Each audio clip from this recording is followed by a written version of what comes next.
Hello students, कैसे हैं आप लोग। आज फिर एक नए टॉपिक के साथ आप लोग के सामने, प्यारे प्यारे बच्चों के सामने, प्यारे प्यारे स्टूडेंट्स के सामने हम एक नए टॉपिक लेकर आए हैं और वो बिल्कुल फ्रेश टॉपिक है, अलग टॉपिक है। अच्छे से पढ़ना। टॉपिक का नाम है बेटा motion of any vehicle. Motion of any vehicle, this is H, right. जैसे may be a car on level curve road. अब आप बोलोगे सर इसका क्या मतलब हुआ, आप क्या पढ़ाना चाह रहे हो। मैं आपको बताता हूं इसका मतलब क्या है, ध्यान से सुनो। Motion of any car on level curve road, ये टॉपिक काफी अच्छा टॉपिक है, हम स्टार्ट करने जा रहे हैं। सबसे पहले मैं आपको बताऊं ये लेवल कर्व रोड का क्या मतलब होता है। लेवल का मतलब प्लेन रोड। जो सड़कें होती हैं जहां हम गाड़ियां चलाते हैं वो कैसी सड़क होती है, वो लेवल ही तो सड़क होती है, that is level curve road. Level road है, वही तो है आपका लेवल रोड। अब मैंने कर्व बोल दिया, लेवल के साथ कर्व जोड़ दिया, लेवल कर्व रोड मतलब एक मोड़, जहां हम मुड़ते हैं। हम जो चलते हैं तो अचानक टर्निंग नहीं आता, हिंदी में मोड़ नहीं कहते, मोड़ आया रास्ते में, एक मोड़ आया, गाना सुना ना, वही मोड़। तो वो जो मोड़ते हैं ना गाड़ी, कहीं पर टर्निंग करते हैं ना, तो वहां पे मैं ये बताने वाला हूं कि जब आप गाड़ी टर्न करते हो तो आपको अपनी गाड़ी की कितनी मैक्सिमम स्पीड रखनी है ताकि गाड़ी टर्न हो जाए, कोई रिस्क ना हो, कोई स्लिप ना करे, कोई स्किड ना करे और गाड़ी आराम से टर्न हो जाए। तो मैं आपको बताने वाला हूं एक टर्निंग पे, एक मोड़ पे, एक कर्व रोड पे कितनी मैक्सिमम स्पीड रखी जाए गाड़ी की ताकि सेफ टर्निंग हो सके। तो इसको स्टार्ट करते हैं बेटा। सबसे पहले आप एक रोड बनाओ, ये टर्निंग है, यहां पर ये गाड़ी चल रही है, टर्न लेना चाह रही है। This is your car. अब सोचने वाली बात है, मान लो इस कार का मास m है। अब आप सोचो, जब गाड़ी कहीं पे टर्न लेती है, सोचना जो मैं बोल रहा हूं, प्रैक्टिकल लाइफ से जोड़ना। जब गाड़ी कहीं पे टर्न लेती है और अगर गाड़ी टर्न लेने के समय एक्सीडेंट हो जाए, यूं गाड़ी टर्न ले रही है, अचानक गाड़ी एक्सीडेंट हो जाए, तो गाड़ी सेंटर की तरफ ना जाकर सेंटर से अवे जाती है। जैसे हम यूं मुड़ रहे हैं ना, हम जैसे मैं बताता हूं, देखो गाड़ी तो है नहीं, बाइक कहां से लाऊं यहां पर यार, कार भी नहीं आ सकती, रूम छोटा है, फिर भी एग्जांपल समझो। अगर मैं गाड़ी यूं टर्न करूंगा और गाड़ी स्लिप की तो यूं ऐसे टर्न करेंगे तो सेंटर की तरफ नहीं गिरेगी, सेंटर से दूर जाती है। तो at the time of turning when the car will skid then it will move away from center। तो इसका मतलब उस समय जो फ्रिक्शन फोर्स काम करेगा वो काम करेगा towards the center। ये समझना बहुत जरूरी है कि at the time of skidding, at the time of accident, the car will have tendency to move away from the center, hence at that time friction will act towards the center। उसके अलावा क्या force काम करेगा, mg काम करेगा, और क्या काम करेगा, नॉर्मल फोर्स काम करेगा। तीन फोर्स काम किया, mg, नॉर्मल, और जब गाड़ी टर्न करेगी तो टेंडेंसी उसकी स्लिप करने की अवे फ्रॉम सेंटर होगी, तो फ्रिक्शन उस समय टुवर्ड्स द सेंटर काम करेगा। ये तीन फोर्स काम करेंगे। किस वेलोसिटी से मान लो गाड़ी चल रही है, v वेलोसिटी से। और ये जो टर्न होगा, जब कहीं पे टर्निंग आता है तो उस ट्रैक का एक रेडियस होता है अपना, जानते हो।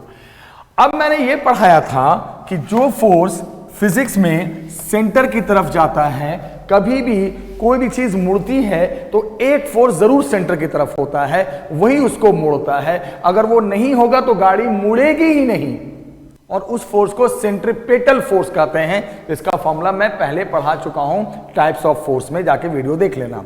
तो इन तीनों में से कौन सा फोर्स सेंटर की तरफ है, फ्रिक्शन। तो फ्रिक्शन फोर्स को हम इक्वेट कर सकते हैं किसके, is equal to mv²/r। Yes, क्योंकि यही तो होता है आपका, ये जो mv²/r है यही तो होता है, इसी को तो कहते हैं कौन सा फोर्स बेटा, सेंट्रीपेटल फोर्स। यस, अगर ये नहीं होगा तो कोई चीज मुड़ नहीं सकती, किसी में मोड़ टर्निंग नहीं हो पाएगा। तो किसी भी चीज को मुड़ने के लिए एक फोर्स का लगना जरूरी है towards the centre, which is called centripetal force. Formula is mv²/r। और यहां पे कौन सा फोर्स सेंटर की तरफ है, फ्रिक्शन। तो friction can be written as mv²/r। जो भी फोर्स सेंटर की तरफ जाएगा वो इसके बराबर होना ही होना है। और दूसरा इक्वेशन आ जाओ, नॉर्मल तो mg को बैलेंस कर रहा है, तो दूसरा इक्वेशन बन गया N is equal to mg। आपके पास अब दो इक्वेशन हो गए, एक ये और एक ये। अब आप क्या करो, दोनों को कर दो डिवाइड, करो डिवाइड, तो क्या आ गया बेटा, फ्रिक्शन बाय नॉर्मल, वहां डिवाइड करोगे मास मास कैंसिल, क्या आ गया बेटा, V square by R G, बस। और फ्रिक्शन बाय नॉर्मल कई बार आ चुका है, जानते हो म्यू होता है कोफिशिएंट ऑफ फ्रिक्शन, तो म्यू इज इक्वल टू क्या आ गया बेटा, V square by R G. अब आप आगे बढ़ो, क्रॉस मल्टीप्लाई कर दो बेटा, V square is equal to कितना आ गया बेटा, म्यू आर जी। तो v की वैल्यू क्या आ गई बच्चे, आराम से जवाब देना, under root mu R G. Yes, यही फॉर्मूला है मैक्सिमम वेलोसिटी का, दिस इज मैक्सिमम वेलोसिटी। इससे ज्यादा स्पीड नहीं होनी चाहिए। कब, जब आप टर्न लेते हो, अगर इस वैल्यू से ज्यादा स्पीड हुई तो गाड़ी गई, एक्सीडेंट हुआ, हॉस्पिटल में गए, याद रखना।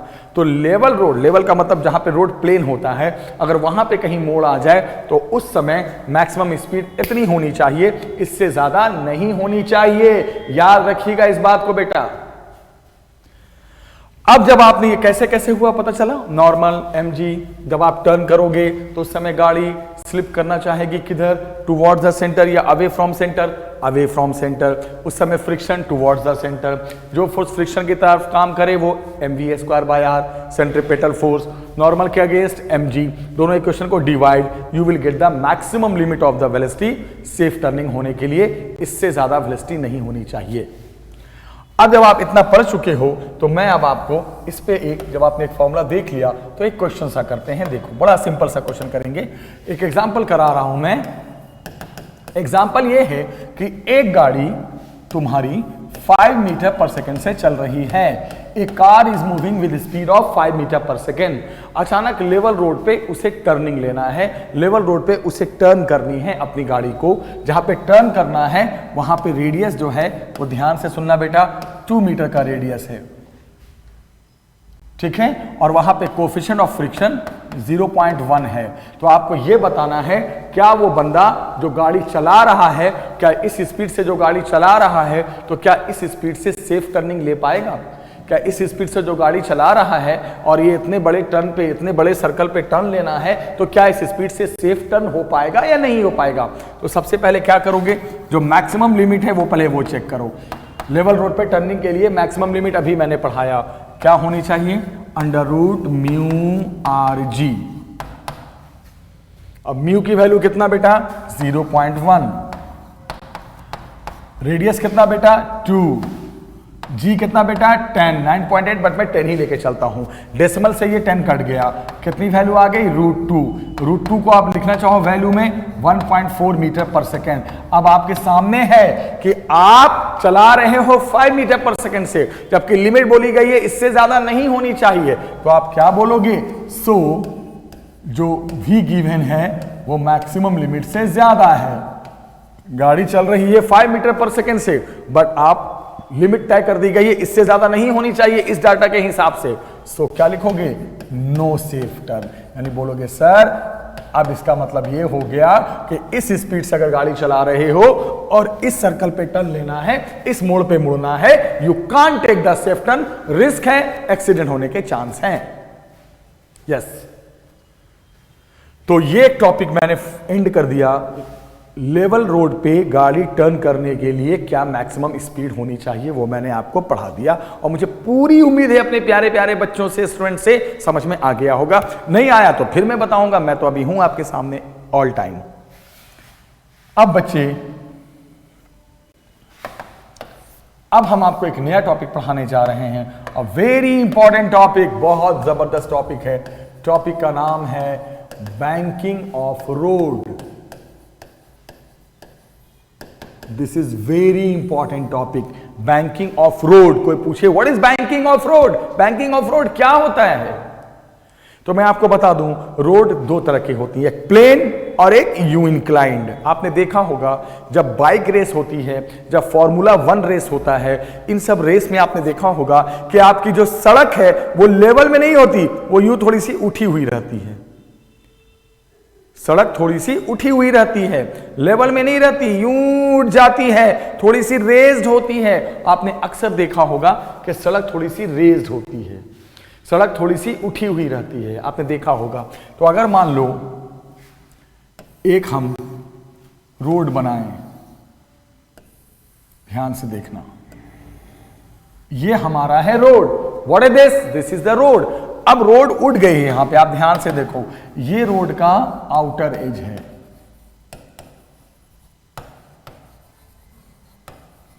और ये रोड का इनर एज है।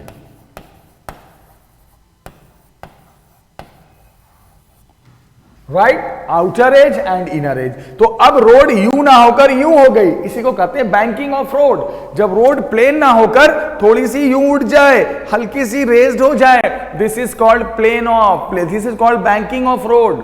When the outer edge of the road raised, उठा दिया जाता है with respect to the inner edge at certain angle, एक एंगल पे, then that is called banking of road।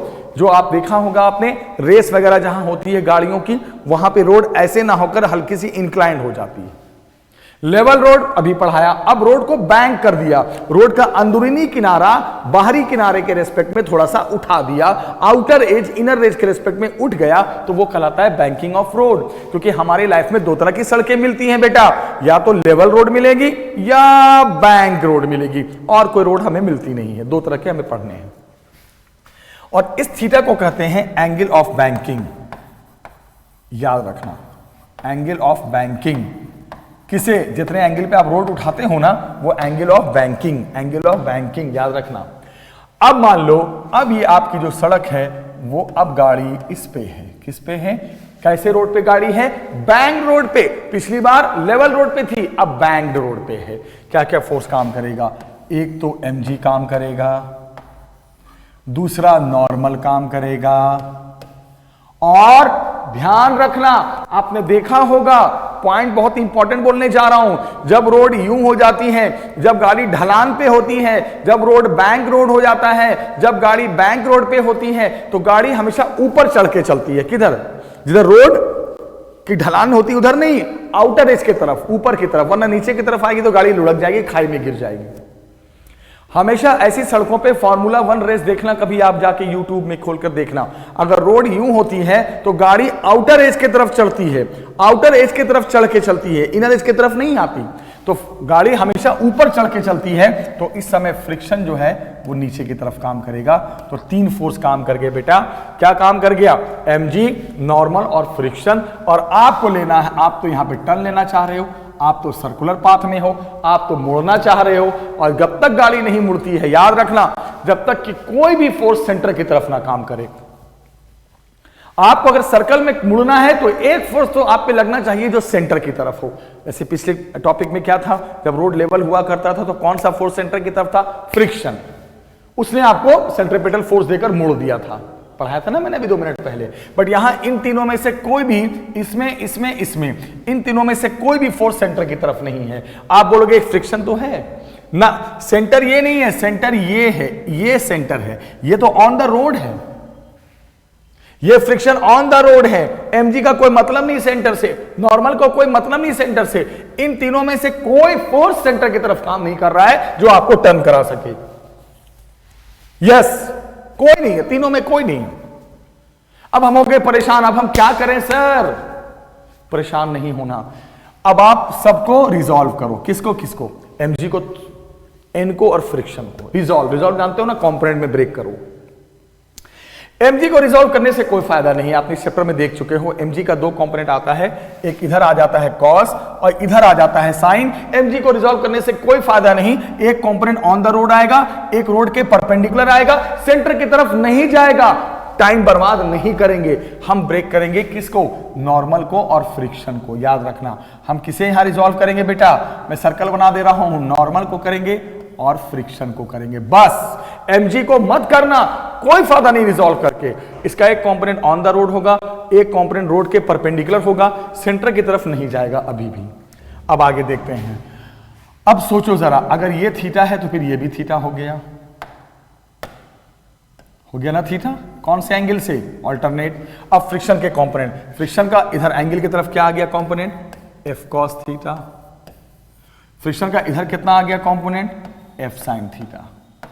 बस हमने क्या किया, फ्रिक्शन को दो कंपोनेंट में, थीटा थीटा सेम, एंगल की तरफ कॉस, दूसरी तरफ साइन, 90 डिग्री पे कंपोनेंट टूटता है, पता ही है आपको। तो अब आप गौर से देखो, मैं देख रहा हूं, आप भी देखो, ये कंपोनेंट देखो आ गया सेंटर की तरफ, फ्रिक्शन का एक कंपोनेंट आ गया। चलो अब हम बढ़ते हैं आगे। अब ब्रेक करो नॉर्मल को, किसको, नॉर्मल को। तो नॉर्मल यूं है, इसका भी दो कंपोनेंट होगा, एक इधर जाएगा और एक इधर जाएगा। फिर वही बात, अगर ये थीटा है तो ये भी थीटा हो जाएगा। ये कैसे हुआ, ये सर बहुत पहले से पढ़ा रहा हूं मैं, कितनी बार बताऊं, आप लर्न करो बेटा। ये थीटा तो अल्टरनेट से हो गया, लेकिन ये थीटा कैसे हो गया, तो ध्यान से देखो, ये वाली लाइन इसका परपेंडिकुलर, ये वाली लाइन इसका परपेंडिकुलर, ये वाली लाइन इस लाइन का परपेंडिकुलर, ये वाली लाइन इस लाइन का परपेंडिकुलर, और जो दो लाइन एंगल बनाते हैं उनके परपेंडिकुलर भी वही एंगल बनाते। इस कारण ये थीटा तो ये थीटा, ये थीटा से थीटा अल्टरनेट से, और ये थीटा से थीटा, ये दोनों लाइन इन दोनों लाइन के, ये दोनों लाइन इन दोनों लाइन के परपेंडिकुलर हैं, इस कारण थीटा हो गया। अब जब आ गया तो नॉर्मल के दो कंपोनेंट क्या आ जाएंगे, एंगल की तरफ कॉस, ऊपर चला गया कॉस, और इधर आ गया नॉर्मल का साइन थीटा। अब आप गौर से देखो, ध्यान से देखो, ये भी सेंटर की तरफ आया। तो जो मेन फोर्स थे, मेन फोर्स में ना तो mg सेंटर की तरफ गया था, ना तो फ्रिक्शन सेंटर की तरफ गया था, ना तो नॉर्मल सेंटर की तरफ गया था। और जब तक कोई फोर्स सेंटर की तरफ नहीं जाएगा आप टर्निंग ले ही नहीं पाओगे, ये फिक्स है। तो हमने फिर क्या किया, रिजॉल्व करने की कोशिश की, mg को रिजॉल्व नहीं किया, टाइम पास हो जाएगा। mg को रिजॉल्व करोगे, एक कंपोनेंट इधर आएगा, एक कंपोनेंट इधर जाएगा, सेंटर की तरफ जाएगा ही नहीं, इसलिए इसमें टाइम बर्बाद नहीं करना है, ये आपको ब्रेन में हमेशा रखना है। किसको ब्रेक करोगे, फ्रिक्शन को। तो ये थीटा तो ये भी थीटा, तो फ्रिक्शन का एक कंपोनेंट इधर और एक कंपोनेंट इधर, इधर चला गया कॉस, इधर चला गया sign.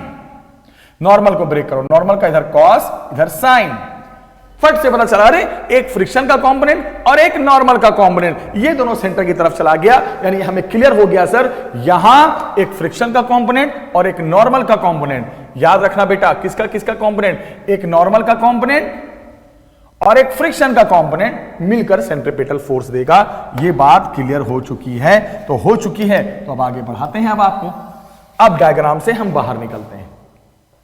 Who is providing centripetal force, who, these one. What are these? These are the component of what? Friction and normal. तो जब ये सेंट्रीपिटल फोर्स देंगे तो ये सब क्या करेंगे, ये वाले इन दोनों को बैलेंस करेंगे। तो पहला इक्वेशन बनाओ, इनको इनको इनको बैलेंस करा के पेपर में याद रखना। तो पहला बनेगा n cos theta is equal to f sin theta plus mg।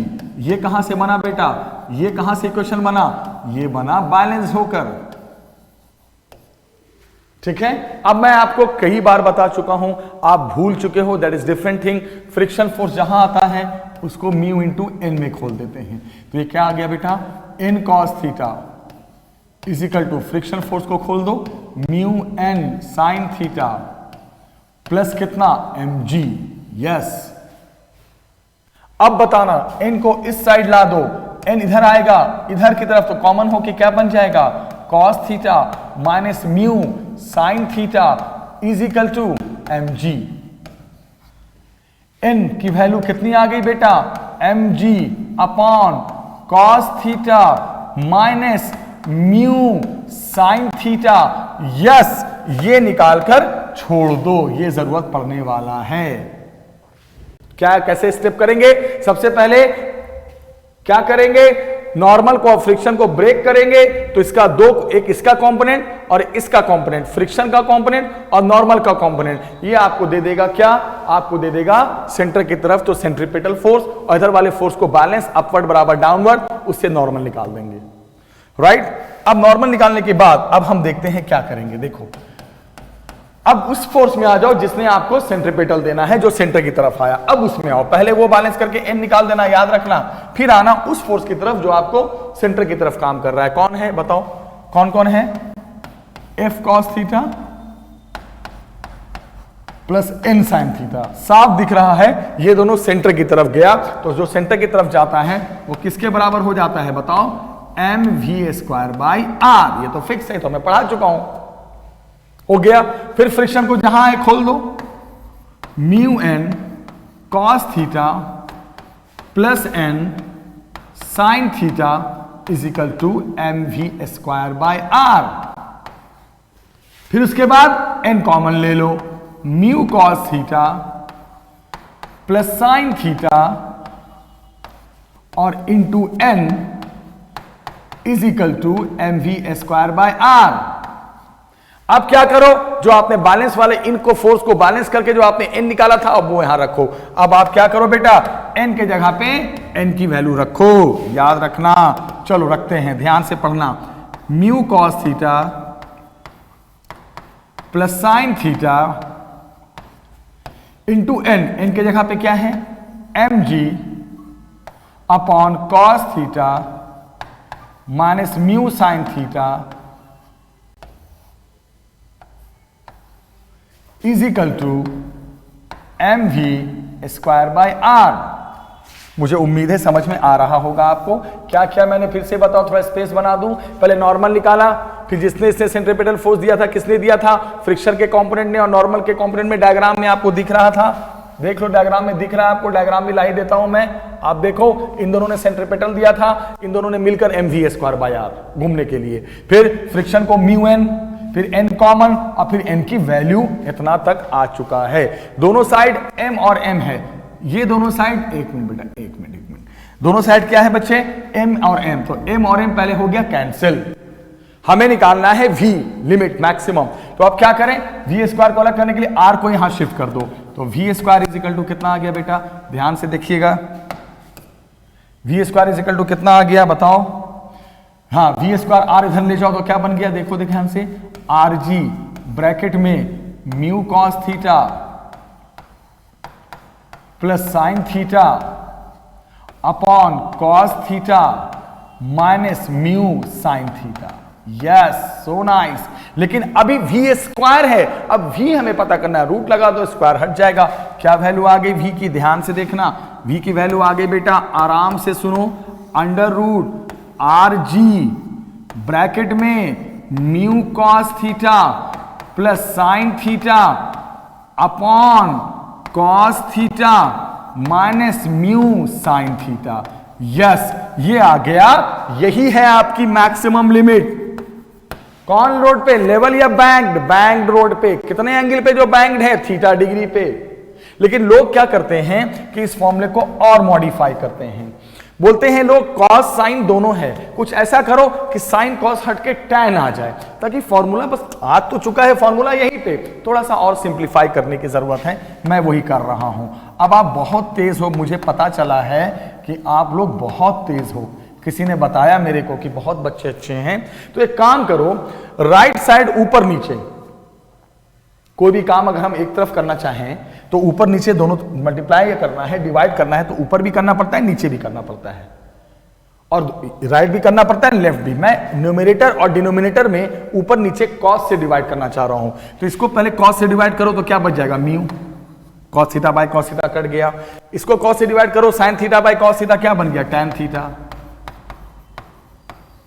Upon, नीचे भी कोई भी काम, जब कॉस से ऊपर नीचे, मैं क्या कर रहा हूं, इस पूरे फॉर्मूले को कॉस थीटा से ऊपर नीचे डिवाइड कर रहा हूं। तो cos theta by cos theta by cos theta by cos theta, cos theta by cos theta 1, तो म्यू बचा।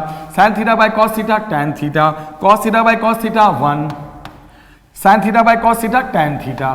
तो फॉर्मूला तो वही है, आप समझ नहीं पा रहे हो बेटा, फॉर्मूला वही है, फॉर्मूला वही है, बस इतना सा फर्क हो गया कि वो जो था बैंक रोड पे जो मैक्सिमम लिमिट होनी चाहिए वो तो यहीं पे आ चुका था, लेकिन क्या क्या मैंने फॉर्मूले को कॉस और साइन को हटा के सिर्फ टैन ला दिया, ऊपर नीचे कॉस से डिवाइड करके, मीनिंग सेम है। तो याद रखना, आप ये नहीं, आप ये फॉर्मूला याद रखना कि लेवल रोड पे क्या लिमिट होनी चाहिए और बैंक रोड पे क्या लिमिट होनी चाहिए गाड़ी को सेफ टर्न कराने के लिए।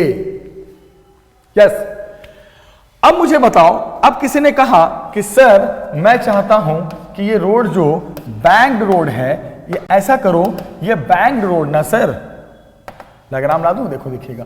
सर मैं चाहता हूं ना ये जो रोड बैंक्ड है इसका आउटर एज इनर एज से कितना उठा हुआ है, थीटा एंगल पे उठा हुआ है। मेरा मन कर रहा है कि सर मैं इसको लेवल रोड बना दूं, इसको वापस लेवल रोड बना दूं, पिछला टॉपिक बना दूं, तो थीटा को 0 कर दो। तो जैसे ही आप थीटा को 0 करोगे तो आप पिछले टॉपिक में पहुंच जाओगे और वही फॉर्मूला आ जाएगा। आपको देखो मैं चेक करा देता हूं। अगर इस फॉर्मूले में थीटा 0 डिग्री हो जाए तो यही रोड वापस बैंक रोड से कैसे रोड में आ जाएगी, लेवल रोड में आ जाएगी और पिछला टॉपिक आ जाएगा जो मैंने अभी पढ़ाया है। अब थीटा 0 करो तो देखो आपके सामने मैक्सिमम लिमिट तय हो गई। थीटा 0 करो, tan 0 0 खत्म, tan 0 0 खत्म, tan 0 खत्म, tan 0 खत्म, सिर्फ म्यू बच जाएगा, under root mu R G. और आप देखो वीडियो रिवर्स करके देखो, लेवल रोड पे ये मैक्सिमम, बैंक रोड पे ये मैक्सिमम, ये पढ़ा चुका हूं। आप चाहो तो यहां भी थीटा को 0 करके लेवल रोड पे मैक्सिमम लिमिट का फॉर्मूला दोबारा डिराइव कर सकते हो। तो अगर बचना है, अपने आप को बचाना है, अच्छी ड्राइविंग करनी है, लेवल रोड पे मुड़ना है, इतनी स्पीड रखना, बैंक रोड पे मुड़ना है, इतनी स्पीड रखना, ये स्पीड तय करनी थी। आज हमने सिखाया, आपको एक अच्छा परफेक्ट ड्राइवर बनाया कि ड्राइविंग जब आप करेंगे तो लेवल रोड पे क्या लिमिट रखेंगे मुड़ने के समय और टर्निंग के समय बैंक रोड पे क्या रखेंगे। अब बेटा जब आपने इतना पढ़ लिया है तो एक छोटा सा टॉपिक और है, इसको हम पढ़ते हैं, ध्यान से देखिएगा। टॉपिक है बेंडिंग ऑफ साइक्लिस्ट।